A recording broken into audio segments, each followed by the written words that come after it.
যদি আজকে নিজেরা হানাহানি করি, আজকে যদি নিজেরা একত্রিত্বে দাবি করি, তবে আমাদের জুলাই শহীদদের সাথে আমাদের বেইমানি করা হবে, শহীদদের যোদ্ধাদের সাথে বেইমানি করা হবে।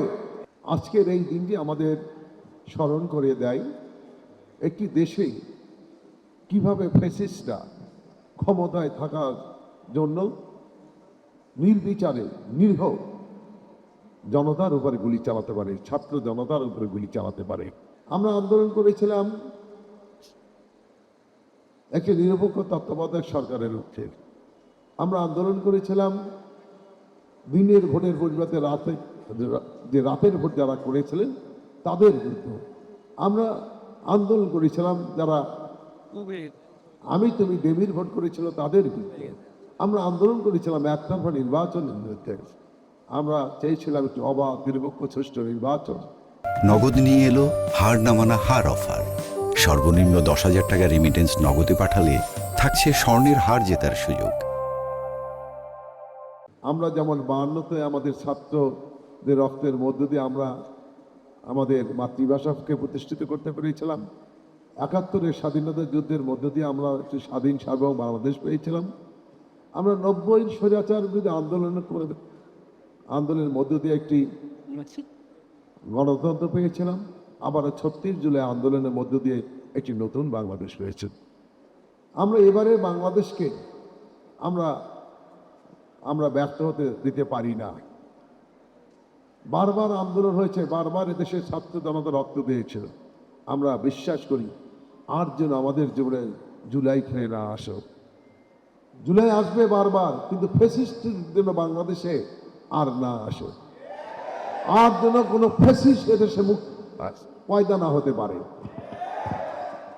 আমরা যদি আজকে নিজেরা হানাহানি করি, আজকে যদি নিজেরা একত্রিত্বে দাবি করি, তবে আমাদের জুলাই শহীদদের সাথে আমাদের বেইমানি করা হবে, শহীদদের যোদ্ধাদের সাথে বেইমানি করা হবে।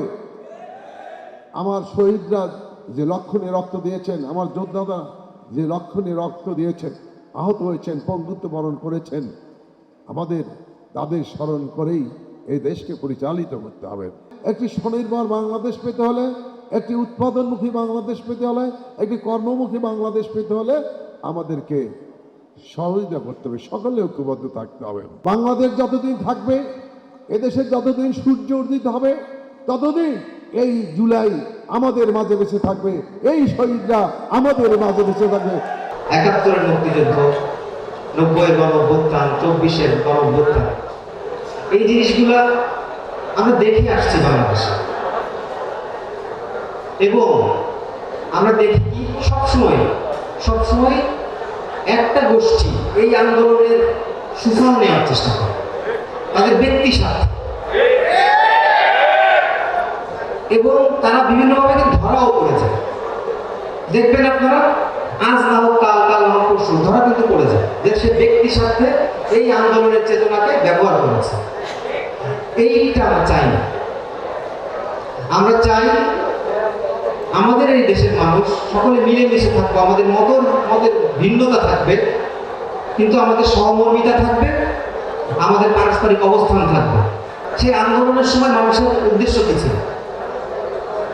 কি ছিল? আমি একটা ভাতা পাবো, আমি একটা এই পাবো, আমি একটা ওই পাবো, সেই কি উদ্দেশ্য ছিল?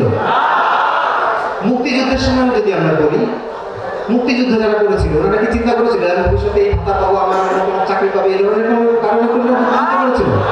করে না। কেন করেছিল? ওনার নিজের বোধ থেকে যে হ্যাঁ, এটা আমার মেনে নেওয়া উচিত হবে না, এই যে সিস্টেম চলতেছে সিস্টেম আমি চাই না, এখানে এই পরিবর্তন প্রয়োজন। এবং সেখানে যখন আপামর জনগোষ্ঠী সম্পৃক্ত হয়, তখনই এইটি অভ্যুত্থানে পরিণত হয়।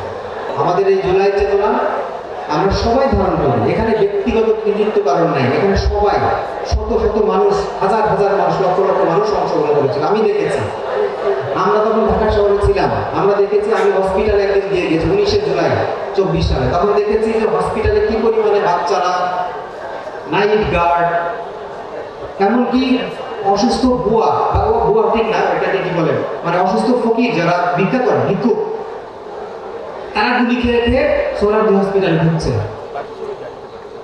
সুতরাং একার কৃতিত্ব কিন্তু কারণ নাই।